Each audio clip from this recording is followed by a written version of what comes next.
Oke, Google Cloud IoT Core. Jadi ya gini lah. Jadi Google Cloud IoT Core ini gunanya untuk ngebuka bisnis insight kalau seandainya teman-teman punya global device network di luar sana, terutama IoT platform. Oke, bentar. Oke, gini aja. Jadi, oke, bentar.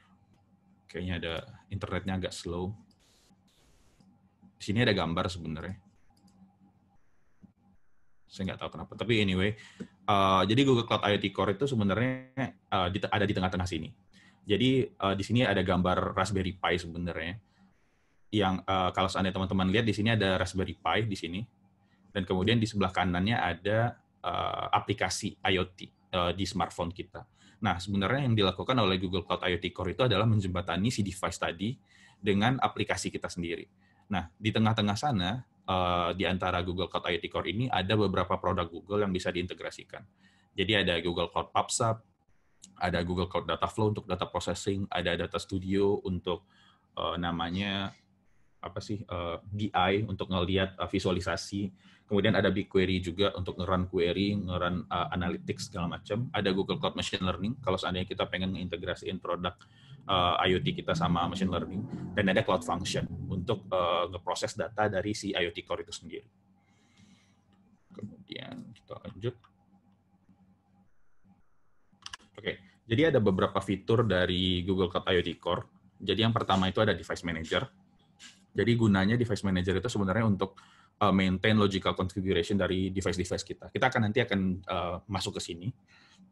Kemudian ada protocol bridge, jadi dia bisa membuat connection endpoint untuk MQTT dan HTTP. Dan endpoint ini udah automatically load balance. Jadi kalau seandainya teman-teman traffic-nya makin gede, teman-teman nggak perlu khawatir akan ada isu di mana traffic-nya nggak balance antara satu service dan service lain.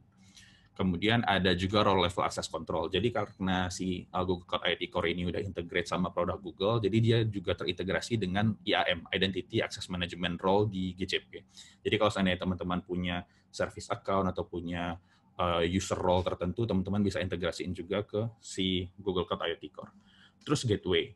Gateway ini gunanya untuk apa? Jadi kalau seandainya teman-teman bayangin device IoT di lapangan, sebenarnya banyak device IoT itu yang by nature nggak bisa connect ke internet. Contohnya kalau seandainya device IoT-nya itu cuma punya microprocessor, microcontroller, sama Bluetooth. Sementara dia nggak punya modul Wi-Fi.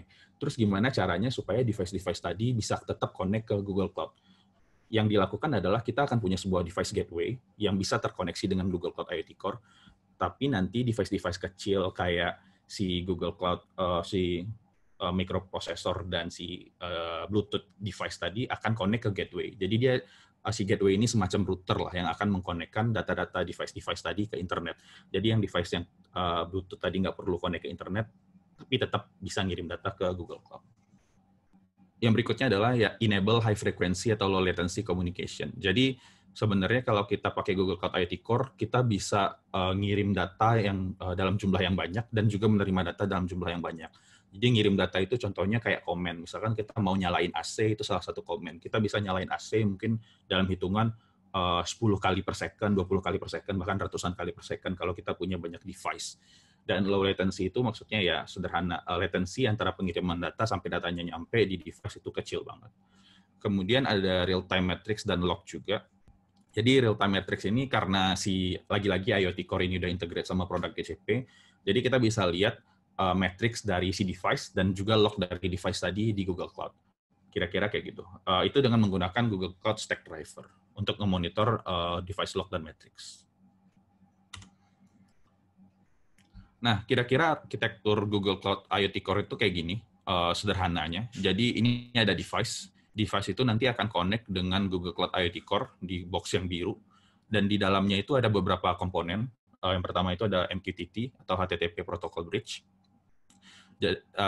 Kemudian ada device manager, ada authentication, ada monitoring, ada data broker. Nah, sementara kita sebagai user, kita juga cuma akan berhubungan dengan bagian device manager untuk nge-manage device atau configuration dari si registry. Sementara itu, kalau seandainya kita lihat di sini, kita punya device. Device itu dia akan ngirim data telemetri ke protocol bridge. Data telemetri ini nanti akan masuk ke data broker dan di-forward ke Google Cloud PubSub. Jadi semua data yang dikirimkan oleh device device di Google Cloud IoT Core itu akan masuk ke Google Cloud PubSub. Disinilah poinnya kenapa si produk Google Cloud IoT Core ini bisa diintegrasikan dengan produk-produk GCP yang lain, kayak Google Cloud Function, Google Cloud Data Flow, dan lain-lain. Karena semuanya udah masuk ke dalam Google Cloud PubSub.